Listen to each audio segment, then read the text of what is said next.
संत मार्कुस के अनुसार पवित्र सुसमाचार अध्याय 8।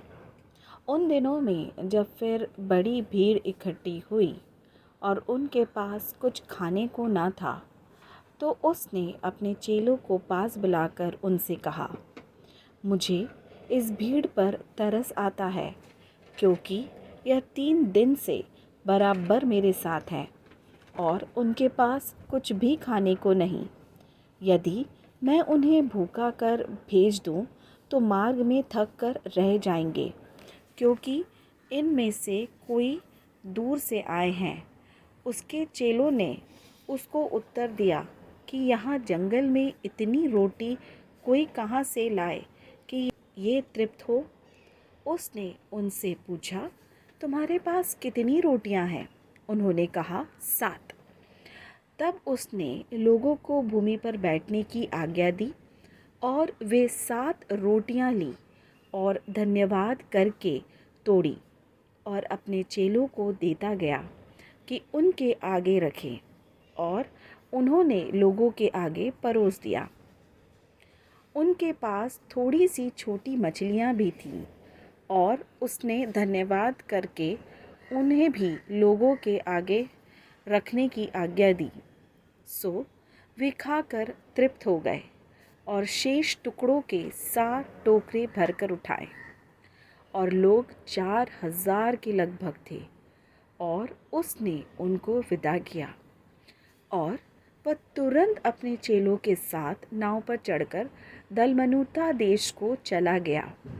फिर फरीसी निकलकर उससे वाद विवाद करने लगे और उसे जांचने के लिए उससे कोई स्वर्गीय चिन्ह मांगा। उसने अपनी आत्मा में आह मार कर कहा, इस समय के लोग क्यों चिन्ह ढूंढते हैं? मैं तुमसे सच कहता हूँ कि इस समय के लोगों को कोई चिन्ह नहीं दिया जाएगा। और वह उन्हें छोड़कर फिर नाव पर चढ़ गया और पार चला गया। और वे रोटी लेना भूल गए थे, और नाव में उनके पास एक ही रोटी थी। और उसने उन्हें चिताया कि देखो, फरीसियों के खमीर और हेरोदेस के खमीर से चौकस रहो। वे आपस में विचार करके कहने लगे कि हमारे पास तो रोटी नहीं है। यह जानकर यीशु ने उनसे कहा, तुम क्यों आपस में यह विचार कर रहे हो कि हमारे पास रोटी नहीं? क्या अब तक नहीं जानते और नहीं समझते? क्या तुम्हारा मन कठोर हो गया है? क्या आंखें रखते हुए भी नहीं देखते और कान रखते हुए भी नहीं सुनते? और तुम्हें स्मरण नहीं कि जब मैंने 5,000 के लिए 5 रोटी तोड़ी थी, तो तुमने टुकड़ों की कितनी टोकरियां भरकर उठाई? उन्होंने उससे कहा, 12 टोकरियां। और जब 4,000 के लिए 7 रोटी थी, तो तुमने टुकड़ों के कितने टोकरे भरकर उठाए थे? उन्होंने उससे कहा, 7 टोकरे। उसने उनसे कहा, क्या तुम अब तक नहीं समझते?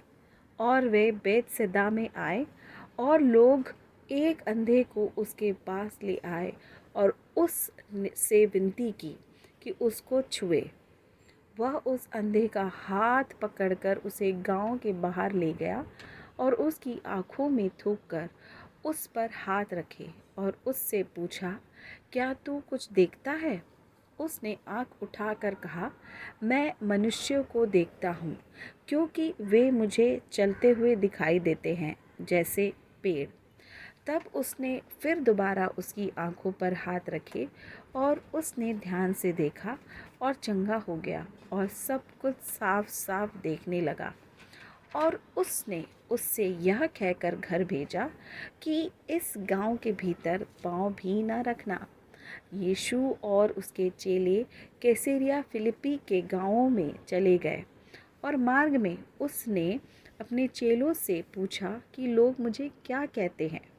उन्होंने उत्तर दिया कि यूहन्ना बपतिस्मा देने वाला, पर कोई कोई एलिया और कोई कोई भविष्यद्वक्ताओं में से एक भी कहते हैं। उसने उनसे पूछा, परंतु तुम मुझे क्या कहते हो? पतरस ने उसको उत्तर दिया, तू मसीह है। तब उसने उन्हें चिताकर कहा कि मेरे विषय में यह किसी से ना कहना। और वह उन्हें सिखाने लगा कि मनुष्य के पुत्र के लिए आवश्यक है कि वह बहुत दुख उठाए, और पुरनिये और महायाजक और शास्त्री उसे तुच्छ समझकर मार डाले, और वह 3 दिन के बाद जी उठे। उसने यह बात उनसे साफ साफ कह दी। इस पर पतरस उसे अलग ले जाकर झिड़कने लगा, परंतु उसने फिर कर और अपने चेलों की ओर देखकर पतरस को झिड़क कर कहा कि हे शैतान, मेरे समाने से दूर हो, क्योंकि तू परमेश्वर की बातों पर नहीं परंतु मनुष्य की बातों पर मन लगाता है। उसने भीड़ को अपने चेलों समेत पास बुलाकर उनसे कहा, जो कोई मेरे पीछे आना चाहे वह अपने आपे से इनकार करे और अपना क्रूस उठाकर मेरे पीछे हो ले। क्योंकि जो कोई अपना प्राण बचाना चाहे वह उसे खोएगा, पर जो कोई मेरे और सुसमाचार के लिए अपना प्राण खोएगा वह उसे बचाएगा। यदि मनुष्य सारे जगत को प्राप्त करे और अपने प्राण की हानि उठाए तो उसे क्या लाभ होगा, और मनुष्य अपने प्राण के बदले क्या देगा। जो कोई इस व्यभिचारी और पापी जाति के बीच मुझसे और मेरी बातों से लजाएगा, मनुष्य का पुत्र भी जब वह पवित्र दूतों के साथ अपने पिता की महिमा सहित आएगा तब उससे भी लजाएगा।